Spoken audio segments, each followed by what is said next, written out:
କହିବା ମଣିଷ ଯେତେବେଳେ ଚାଲିଯାଏ ହୁଏ ତ ବହୁତ କଥା ବି ଥାଏ ଆଉ କିଛି କଥା ବି କହି ହୁଏନି। ପରିବାର ଯେହେତୁ ଇଣ୍ଡଷ୍ଟ୍ରି ଆମେ ସମସ୍ତେ ଗୋଟିଏ ପରିବାର ସଦସ୍ୟ ଯେତେବେଳେ ଛାଡ଼ିକି ଚାଲିଯାଆନ୍ତି ଦୁଃଖ କଷ୍ଟ ସେତିକି ବି ହେଇଥାଏ। କିନ୍ତୁ ପ୍ରଭୁଙ୍କ ପାଖରେ ପ୍ରାର୍ଥନା କରିବି ଯେ ସେ ଯେଉଁଠି ବି ରୁହନ୍ତୁ ଭଲରେ ରୁହନ୍ତୁ, ତାଙ୍କ ପରିବାରକୁ ଧୈର୍ଯ୍ୟ ଦିଅନ୍ତୁ। ଆମେ ସମସ୍ତେ ଯେତିକି ଶିଖିଛୁ,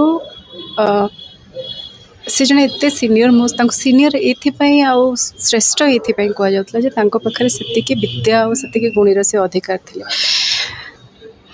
ଯଦି ମୁଁ କହିବି ଯେ ଆମମାନଙ୍କୁ ଶିଖିବାର ଅଛି ବା ଆମର ଯେଉଁମାନେ ଆଗାମୀ ନୂଆ ପିଢ଼ିମାନେ ଆସୁଛନ୍ତି, ଯେଉଁମାନେ ଯଦି ସିନେମାଟୋଗ୍ରାଫିରେ କ୍ୟାରିୟର୍ କରିବାକୁ ଚାହୁଁଛନ୍ତି ତ ତାଙ୍କ କାମ ଦେଖନ୍ତୁ, ତାଙ୍କ ସିନେମା ଦେଖନ୍ତୁ ଆଉ ସେଇଥିରୁ ଶିଖନ୍ତୁ।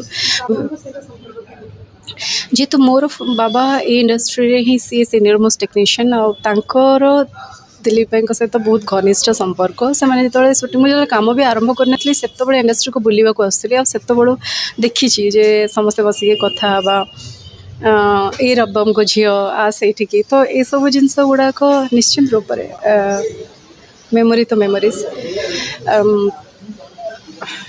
ମଣିଷ କ'ଣ ଆଣିଥାଏ କ'ଣ ନେଇକି ଯାଏ, ସମସ୍ତେ କେହି କିଛି ଖାଲି ହାତରେ ସମସ୍ତେ ଯାଆନ୍ତି, କେହି ନିଅନ୍ତିନି କିଛି, କିନ୍ତୁ ତାଙ୍କର ଯେଉଁ ଅବଦାନଟି ଥାଏ ସେଟାକୁ ସମସ୍ତେ ମନେ ରଖନ୍ତି।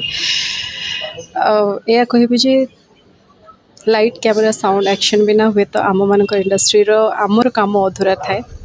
ତ ସେଇ କାମକୁ ଯେତେବେଳେ ଗୋଟେ କାହାଣୀଟେ ଆସେ ତାକୁ କ୍ୟାପଚର୍ କରନ୍ତି କ୍ୟାମେରାମ୍ୟାନ୍।